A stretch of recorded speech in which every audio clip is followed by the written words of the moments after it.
Welcome back to Key Safety Talks, everybody. Today we are tackling something super important for any safety professional out there, and that's incident investigation and root cause analysis. Yeah, Most people, when they see an incident happen, they just kind of wonder, like, how did that happen? right. But us safety pros, we are like, those little toddlers that just keep asking why, Oh, yeah. Why? but why, but Y- why? Exactly. That's kind Exactly. of what we are going to be talking about today. Yeah, that's a great analogy. It really is about that pursuit of the why. Yeah. And that's really what helps us as safety professionals understand what happened hmm behind an incident and also how to prevent it from happening in the future. Yeah, because let's face it, just knowing what happened Right. isn't enough to actually make a safer workplace. Absolutely. So we need to figure out those root causes, those underlying issues that set the stage Exactly. for these incidents to even occur. That's where the concept of root cause analysis comes in. We're not just looking at the surface level, we're going deeper. hmm We're peeling back those layers like an onion to find those hidden Oh, factors. like Shrek. Exactly. Okay, so let's get down to the nitty-gritty. Okay. How do we actually define an incident Yeah. in the context of safety? So an incident, when we talk about it in safety, Okay. we're not just talking about the initial event itself. Okay. We're thinking about the most serious consequence that occurred Uh, within that sequence of events. okay. So you think injuries, damage, environmental releases, the whole shebang. So it's not just the initial. Yeah, and here's the thing. You can have multiple incidents within a single chain of events, Oh, wow. so it can get complex. Okay, so that is not as straightforward as it may seem. Right. Now, what about those close calls or Mhm. near misses that we always hear about? Right. Did those count as incidents too? So those are what we call precursor incidents. Okay. They might not have resulted in those big consequences this time, Hmm? but they are red flags telling us, hey, be careful, watch out. Oh. Because investigating these can be incredibly valuable. Okay. Because they give us insights into the weaknesses of our Ah, system gotcha. that could lead to bigger incidents down the line. So even those minor events, or what seem like minor events, we should be investigating those too. Absolutely. Okay. Now, when it comes to root cause analysis, I think there is a big misconception out there that there's always this single root cause, like a single domino that tipped over Right. and started this whole chain reaction. Yeah, it's easy to think that way, right? Yeah. But it's not always the case. Okay. You might find a single problem that play a big role. Okay. But it's important to remember that there are multiple contributing factors that often come together to create the conditions for an incident. Gotcha. So it's not just a single domino. Right. It's more like, Yeah, think about it like baking a cake. You need all the right ingredients in the right proportion for that final product. right. So we're looking for the recipe for the disaster, so to speak. Exactly. Now, I know that there are a lot of different methods out there Yeah. for conducting root cause analysis, and one of the methods that I've always heard about is the 5 whys.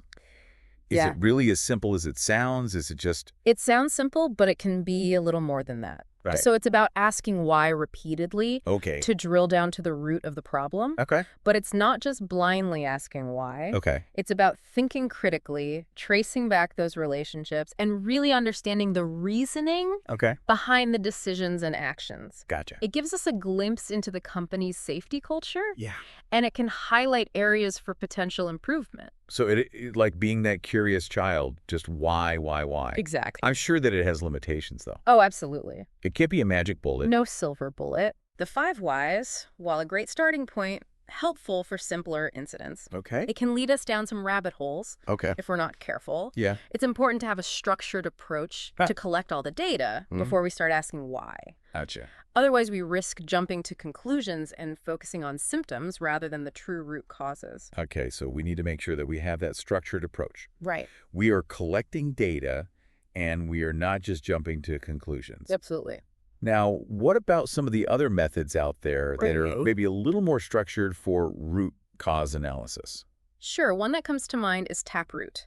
Techniques to identify potential root causes and countermeasures. Oh, wow. That's a mouthful, so we call it TapRooT. Okay. It's more structured. An integrated system that has specific tools and techniques Okay. that help investigators be thorough and consistent in their analysis, Okay. especially when dealing with complex incidents and those human factors. Okay, now human factors, that is interesting. Yeah. So we are not just talking about equipment failures and mechanical issues. No, not at all. Okay. Human actions, human decisions are often intertwined with incidents. Okay. And it's essential to understand those Gotcha. for effective root cause analysis. Okay, so people are always part of the picture. They're part of every process, and their actions or inactions can directly impact safety. So TapRooT, it utilizes specific tools. Yeah. Can you give me an example? Yeah, one of the key tools is the snap chart. Snap chart. The snap chart, it's a visual timeline Right. that helps investigators map out the sequence of events step by step. Okay. Think about it like a comic strip for safety investigations. Okay. You literally snap together Oh, wow. different parts of the chart to create that clear representation. I like that. I am a visual person. Good too. So I could totally see that. Right.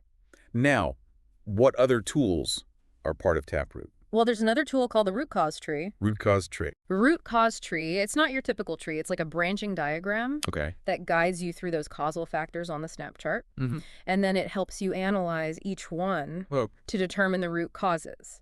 It's like having our expert in your back pocket, prompting you, giving you hints. That's pretty cool. Yeah, to ensure you are thorough. Now, does TapRooT only focus on the investigation phase? It's more than that. Okay. It's a comprehensive system. Okay. It helps with the investigation, but also with the prevention as well. Sure. The software itself can even generate reports to track and manage those corrective actions you put in place. Wow, so it's not just about finding that root cause.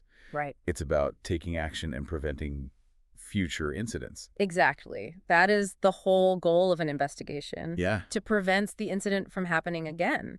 And that means developing effective corrective actions to address those underlying root causes. Let's talk about corrective actions then. What are some key things to keep in mind when we're developing these actions?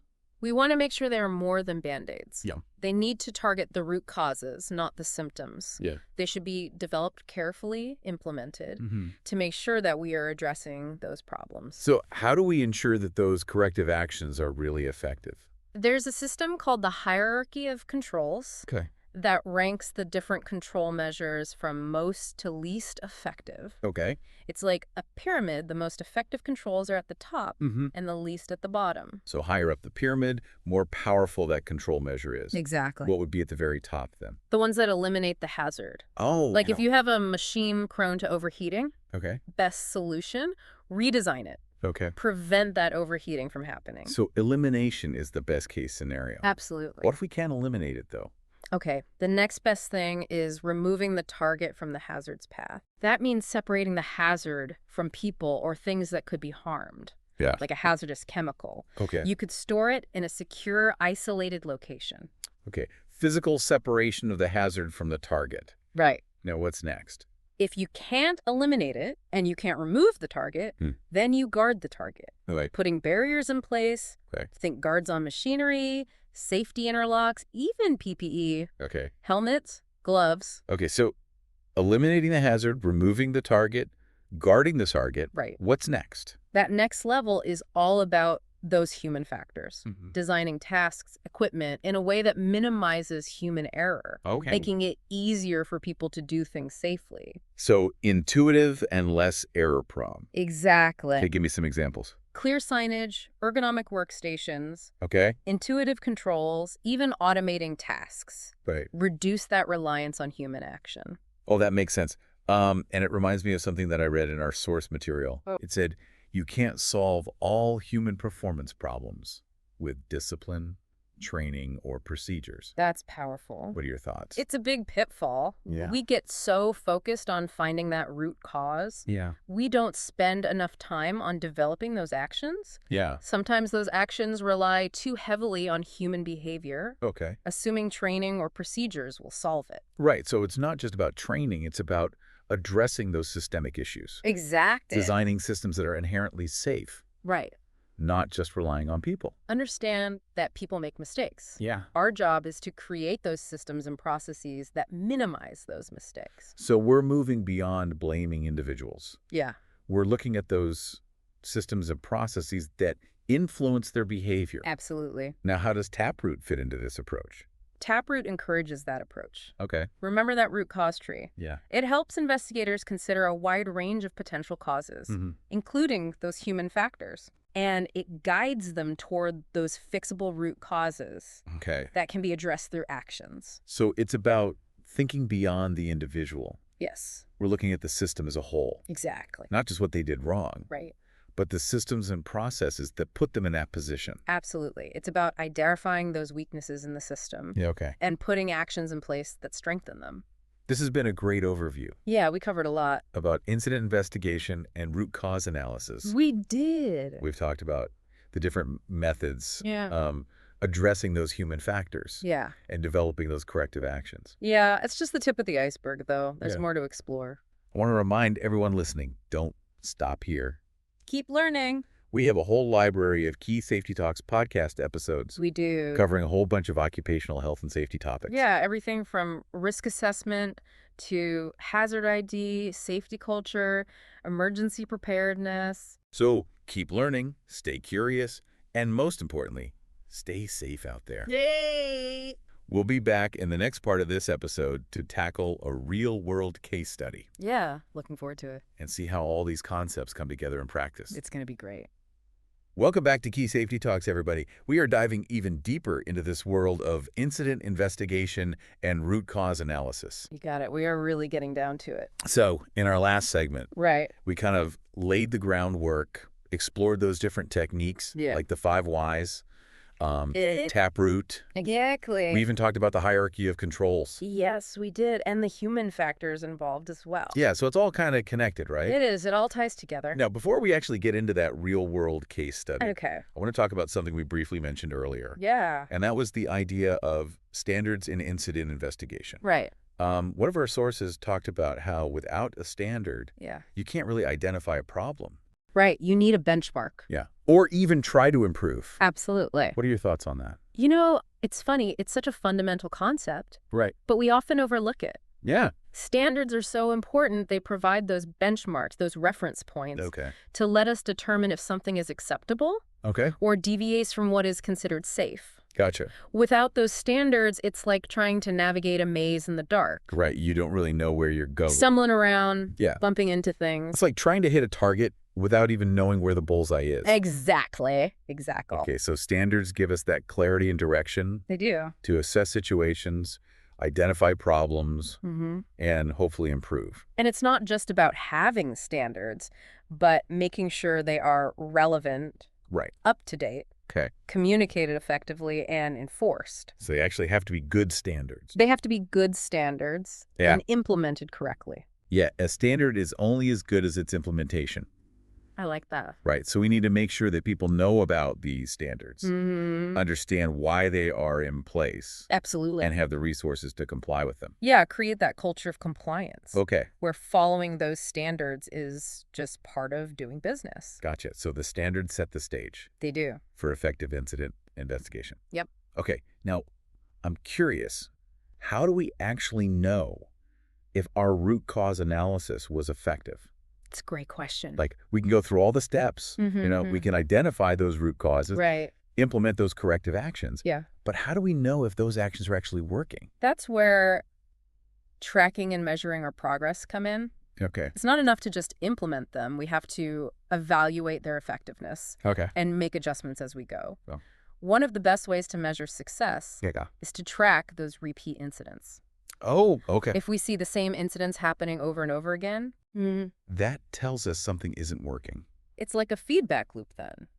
It is. Analyze, implement, monitor, adjust. Exactly. We are constantly evaluating and refining.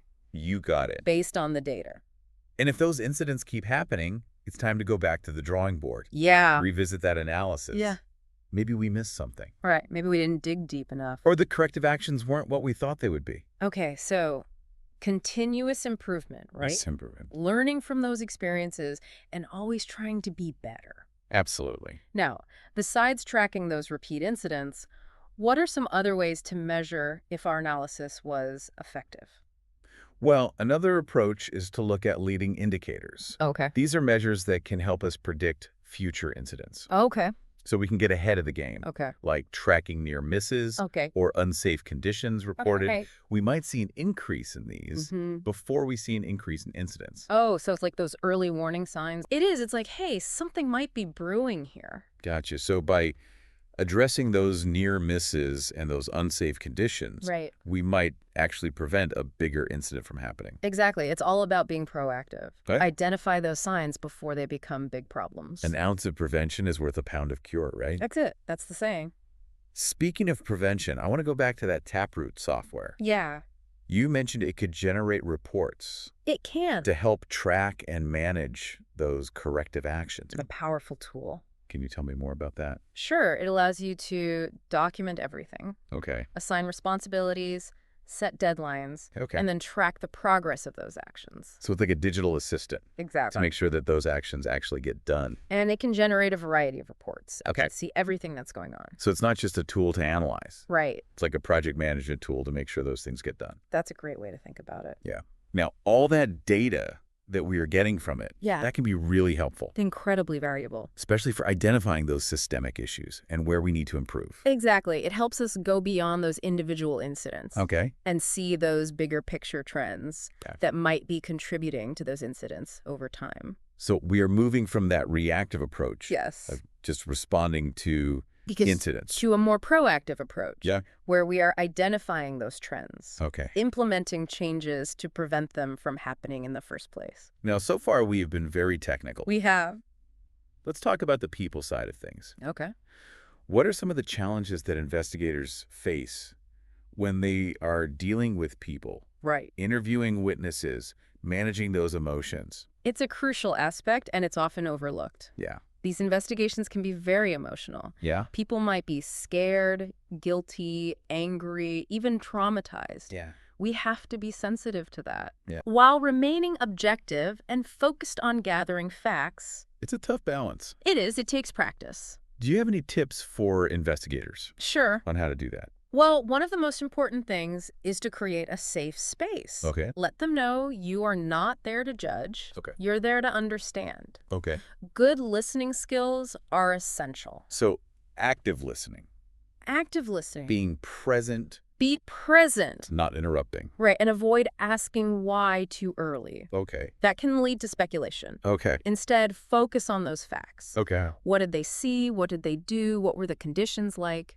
Okay, so let them tell their story. Let them tell their story. Before we start analyzing what they did. Exactly. Be prepared to hear different perspectives as well. Yes, absolutely. Not everyone will remember everything the same way. Right, and that's okay. Okay. Our job is to piece it all together. Okay. And create that objective picture. Yeah, and sometimes those different perspectives will actually reveal things that we didn't see before. They can. Those discrepancies, those inconsistencies can point us towards a deeper root cause. Okay, so create a safe space. Yeah. Actively listen. Yes. Avoid those premature why questions. Right. And really just be open to hearing all the different perspectives. Absolutely. What other challenges should investigators be aware of? Well, sometimes people are reluctant to share information. Oh, yeah. They might be afraid of getting in trouble or losing their job. Yeah. It's important to reassure them that the goal is to learn, not to punish. So we are emphasizing learning and prevention. Exactly. It's not about pointing fingers. It's about understanding what happened. Now, sometimes it might be helpful to have someone else do that interview. It can be. Right, like not their direct supervisor. Right. Because they might feel more comfortable. Absolutely. They might be more open. Okay. And we have to remember, memories are not always reliable. Especially after a traumatic or stressful event. Okay. That stress, that adrenaline can really impact how people remember things. Gotcha. So we shouldn't solely rely on what people tell us. Right. We should also look for other evidence. Absolutely. Look for that physical evidence, corroborate that information. Okay. And be mindful of our own biases. Okay. We all have them. Yeah. Those preconceived notions. Yeah. We have to be aware of them. Okay. So they don't influence how we gather information. So be objective. Realize our own perspectives might color our perception. Exactly.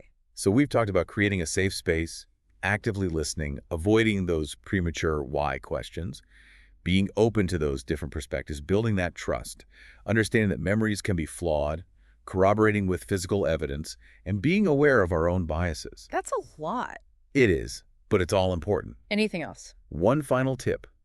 Document everything. Oh, yeah. Take detailed notes. Okay. Photographs. Okay. Collect all that evidence. The more thorough our documentation, the stronger our analysis. Okay. And the better chance we have of identifying those root causes and putting effective corrective actions in place. And it gives us that record.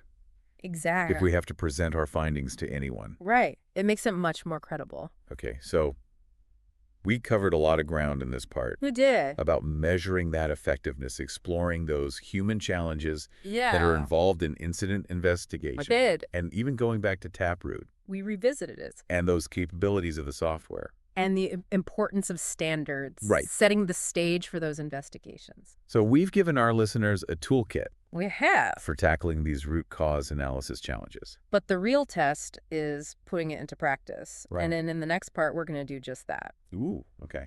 We're going to tackle a real-world case study, apply the 5 whys, look at TapRooT, Okay. and see how we can develop those actions to prevent those incidents from happening again. Stay tuned. We'll be right back.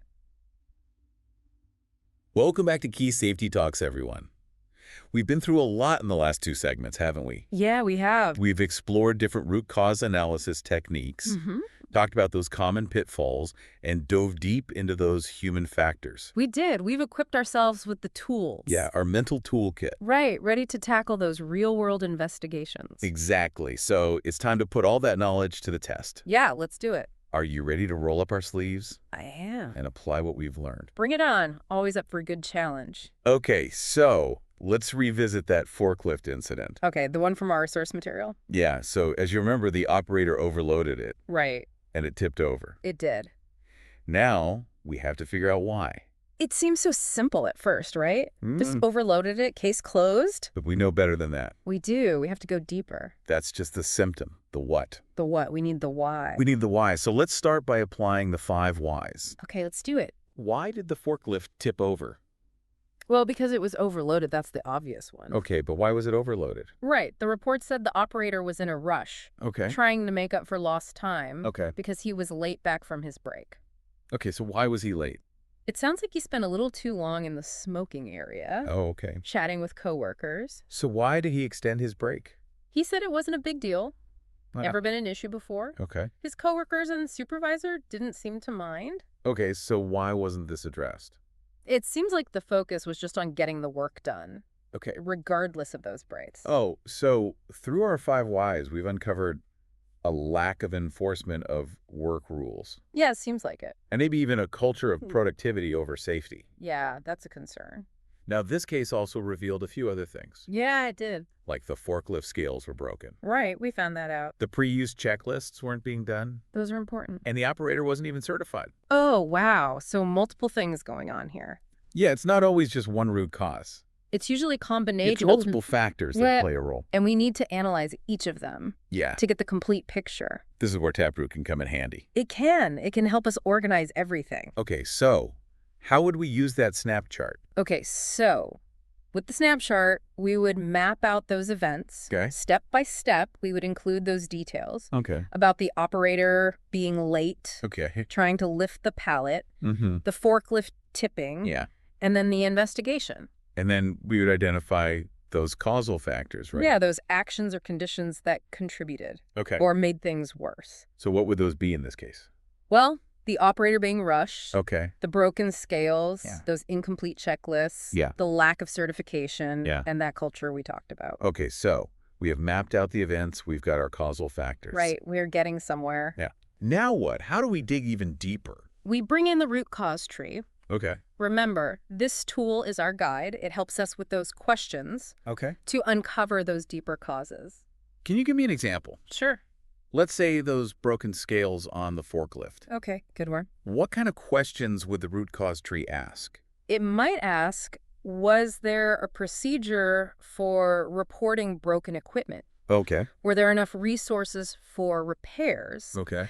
Was the equipment inspected regularly? Oh, okay. And were those inspections documented? Wow, those are some really good questions. They can lead us down different paths Yeah. to those deeper root causes. Like maybe they didn't have the budget for maintenance. Right. Could be a lack of resources. Or maybe they didn't have enough people to do the maintenance. Or maybe there was a disconnect between departments. So it helps us connect the dots. It does. And see the bigger picture. It helps us see the whole system. Okay, so let's say we've done all that. Okay, we've gone through the process. We've identified those root causes. We've done our analysis. Now what? Now we develop and implement those corrective actions. Okay. That will prevent this from happening again. We need to target those root causes. We do. Not just the symptoms. And we use that hierarchy of controls. Okay, let's brainstorm some corrective actions. Okay, I like brainstorming. Starting with the top, elimination. Okay. Can we eliminate the risk of overloading a forklift? Well, some forklifts actually have systems to prevent that.